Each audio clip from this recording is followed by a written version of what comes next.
From the dusty streets of Cairo to the mountain passes of Afghanistan, the hidden hand of the CIA reshaped the course of nations in the name of American interests. In Iran, Britain's oil concessions were under threat. In Guatemala, a corporate giant feared land reform. In the Congo, Cold War paranoia gripped Washington. In Chile, socialist reforms dared challenge U.S. soldier firing a shot. This is the story of those secret wars, and of the unintended consequences that still echo around the globe. What if American democracy had a hidden clause, one that disappeared whenever oil, ideology, or strategic advantage was at stake? In August 1953, a coup in Iran illustrated this unspoken rule with brutal clarity. Prime Minister Mohammad Mossadegh had dared to nationalize British oil, threatening the profits of the Anglo-Iranian Oil Company. Fearing Soviet influence and determined to protect Western energy supplies, the CIA and MI6 hatched Operation Ajax. Agency officers funneled cash to street gangs in Tehran, orchestrated violent demonstrations, and backed royalist factions. Within days, pro-Shah troops seized power, forcing Mossadegh into exile and reinstating the Shah's autocratic rule, a regime that persisted until revolution in 1979. A quarter-century of U.S. client states secured through clandestine force. National Security Archive. Just 11 months later, the Guatemalan Revolution met a similar fate.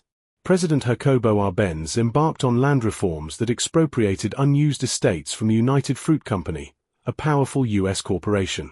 Alarmed by both corporate lobbying and fears of communist influence in Central America, President Eisenhower authorized Operation PBSES. The CIA sank nearly $3 million into training Guatemalan exiles on Honduran soil, launched psychological warfare radio broadcasts to sow panic, and paid off local officers to defect. When rebel forces invaded in June 1954, the Guatemalan army, demoralized by rumors of impending U.S. military intervention, refused to fight. Arbenz resigned and went into exile. His reforms were reversed, and decades of military dictatorship ensued. Wikipedia Internet Archive. In September 1960, as the newly independent Republic of the Congo struggled for stability, Prime Minister Patrice Lumumba emerged as a nationalist hero demanding true sovereignty over rich mineral deposits. His outreach to both superpowers unsettled Washington, which viewed him as a potential Soviet proxy. Declassified CIA directives reveal that the agency funded rival politicians, encouraged secessionist revolts in Katanga province, and even discussed poison plots in Brussels. CIA Station Chief Larry Devlin received orders, allegedly from President Eisenhower's circle, to prepare for an assassination. Though Lumumba ultimately fell to his domestic enemies, his murder and the CIA's hand in sowing chaos paved the way for Mobutu Seseko's 32-year dictatorship. The Office of the Historian. By 1970, Chile's democratically elected president, Salvador Allende, had nationalized copper mines and enacted agrarian reform, provoking fierce opposition from U.S. business interests and Cold War hawks in Washington. Nixon's administration tasked the CIA with making the economy scream through funding opposition parties, fomenting strikes, and destabilizing critical industries. Handwritten notes by CIA Director Richard Helms record direct orders from Nixon to thwart Allende before he took office, and to prepare options if he declined to comply. On September 11, 1973, the Chilean military, aided by CIA intelligence and logistical support, bombarded La Moneda Palace. Allende died by suicide. General Augusto Pinochet installed a brutal dictatorship responsible for thousands of disappearances and executions. National Security Archive. Axios. When Soviet tanks rolled into Kabul in December 1979, the United States saw an opportunity to bleed its rival in the rugged passes of Afghanistan. President Carter, wary of both Soviet expansion and the fate of U.S. hostages in Iran, signed a presidential finding on July 3, 1979, authorizing the CIA to funnel nearly $700,000 in cash, medical kits, and propaganda to Islamic insurgents. Over the next decade, Operation Cyclone expanded into one of the largest covert programs in CIA history, channeling billions through Pakistan's ISI. Weapons ranged from Kalashnikovs to US-made Stinger missiles that decimated Soviet helicopters, turning Afghanistan into a quagmire reminiscent of Vietnam. Yet the Mujahideen, empowered by US aid, later became the ideological wellspring for extremist networks that haunted the American Homeland Office of the historian Wikipedia. Across these theaters, a consistent pattern emerges. First, Identify an independent government whose policies threaten U.S. economic or strategic goals.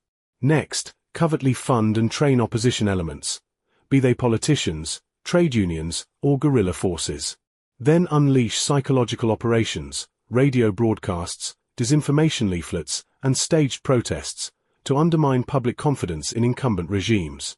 Finally, neutralize or remove leaders through coups, assassinations, or legal subterfuge, and install friendly strongmen who promise stability and access to resources. Declassified agency manuals reveal that assassination studies, propaganda tactics, and paramilitary training guides were standard-issue fare for CIA officers aboard Charcia. What price did the world pay for these secret wars?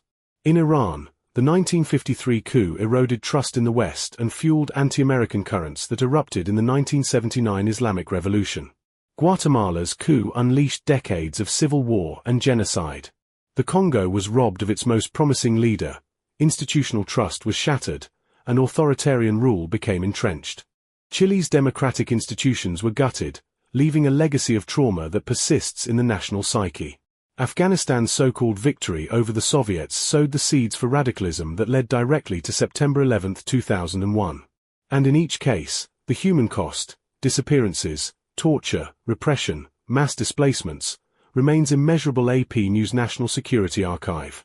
The CIA's secret wars teach a crucial lesson. Covert interventions may achieve short-term objectives, but they often create lasting instability, distrust, and blowback that can outlive the original conflict by generations.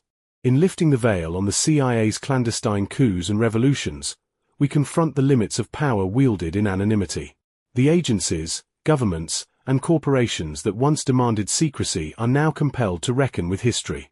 The lessons of Iran, Guatemala, the Congo, Chile, and Afghanistan remind us that true security lies not in covert action, but in transparent diplomacy, respect for self-determination, and the hard work of building durable institutions.